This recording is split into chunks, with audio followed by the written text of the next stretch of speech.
Ребята подготовили новый подарок для вас на память. 네네 한다. 너?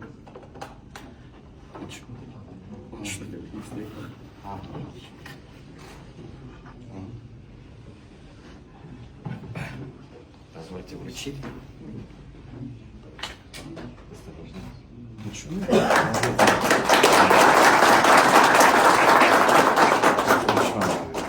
Вот так, да. Миной, да, Асхабу Тамаеву из Таджикистана.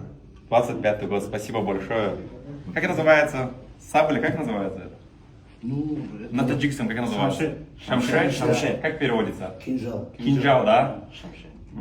Тяжелый прям. А это настоящий? Да, Да, да. да. Очень красиво, спасибо большое за такой подарок.